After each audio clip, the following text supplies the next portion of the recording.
Good morning, Counseling 22 scholars. So welcome to week 2. Before we get into week 2, I just wanted to give you some insights I had about last week and my reflections. Thank you so much for those of you who posted your photo. They were so beautiful to look at, and I really appreciated it. Something I got out of last week was this idea of that we're reflecting each other, right? So we have windows, door frames, and mirrors, and I experienced all of that. So I saw myself mirrored in your pictures. I could see my own self at times too. I'm sure others felt that way too. And isn't it neat that we can connect on that level, and in that gives us a sense of belonging, which is important when we're establishing community. So I hope that you were able to see yourself reflected in your peers' photos, or that you were given a window into a new perspective maybe that you didn't have before, or that you had a doorway to go through to, discover something new about yourself, or to step through a different space so that you can keep learning what you're learning. Also, I realized that community is each other, right? One another, your peers, your faculty mentors, your friends and family, and how important are they during this time. I also feel that I've integrated this sense of community into my life, because I learned early on that it's so important to reach out to them when we're struggling, when we need help. And I always say, when someone shuts a door in your face, find the open window and jump through it. Never take no for an answer. Always go to higher ground to find your bearings and find the solution and get to where you want to go. So I would say I'm not afraid anymore, right, to ask for help. And not even that, I would correct that statement, and I would remove the not afraid and make it more positive. And I would say I am courageous, I am brave, I am a seeker of truth. And that's the affirmation that I got from last week. So I hope that all of you found that exercise meaningful. This week, as we move into goals for transfer success, and you'll be defining what transfer success is for you.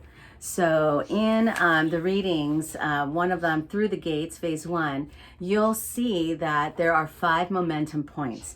And I'm going to ask you to think ahead and ask yourself, where are you on those 5 momentum points? But let's just take it one step back. When we define our goals for transfer success, I posted the video of Simon Sinek and the Golden Circle, moving from why to how to what. So what's your why? Why have you decided to do higher ed? And then reflecting on your own educational experience. How is that important, right? To reflect on our experience, because it helps ground us in our why. My mother sacrificed herself very much to send me to private schools so that I could have the best education and the best opportunities. And so that's part of my why. I decided to pursue higher ed because I wanted to make my mother proud and to let her know that the time and money that she invested in me would return to her in greater value, right? And so not only for her to make her proud, but also for me, so that I would have a better quality of life, and then thereby improve everybody's quality of life. And that I could be happy waking up every morning doing something that I love, right? So that's kind of like the dream, right? You want to get into a field where you're going to wake up every morning, and it's not going to be a job that you're going to. It's going to be a career where you feel you're making a difference in the world. I always say to students, what problem do you want to solve in the world? Right? How do you want to be a part of that? What's your cause? How are you going to make the world a better place? So these are all things it's important to think about when we're thinking about transferring and what that transfer success looks like. Where are you on those momentum points, right? So in the article Through the Gates, there's 5. There's the Transfer Explorers. From that means you're either at 12 to 44 units that you've completed within 6 years.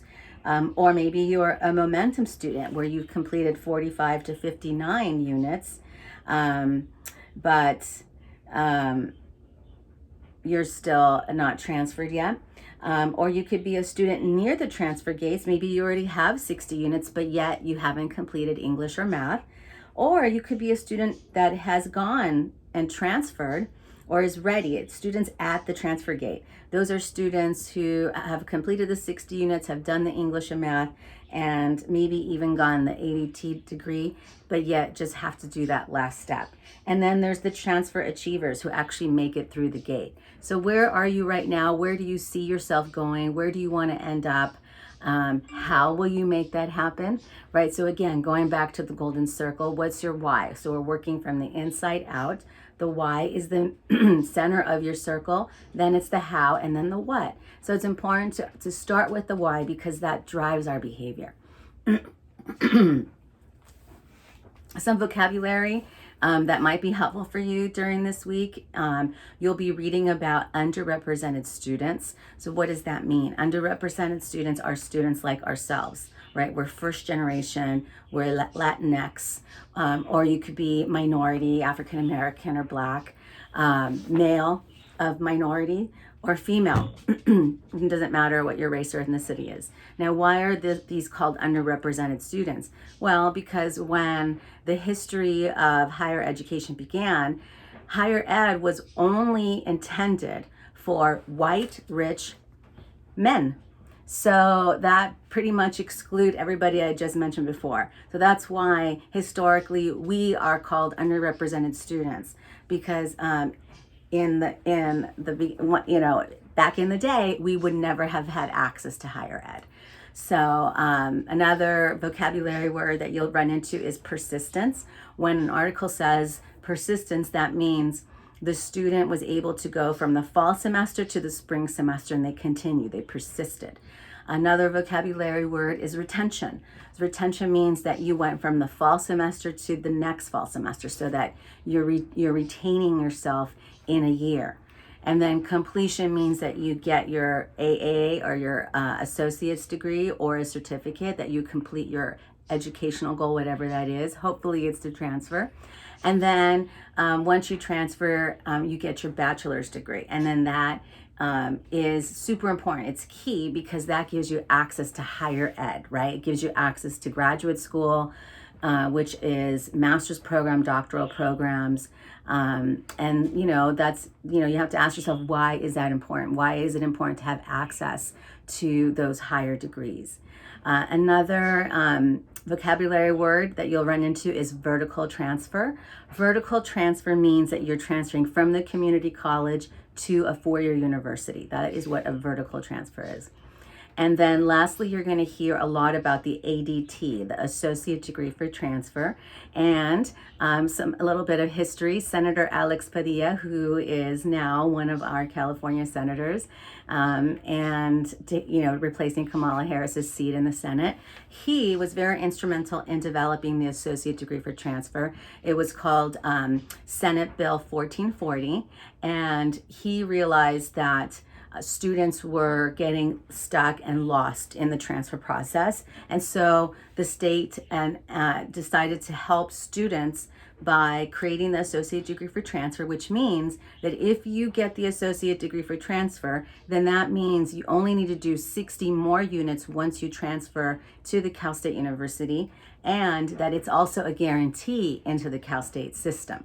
So it's a wonderful opportunity. It definitely has increased our numbers of transfer students and transfer success. And then the other thing that's been really revolutionary within the last 12 years of higher ed that I have been in is what's called AB 705.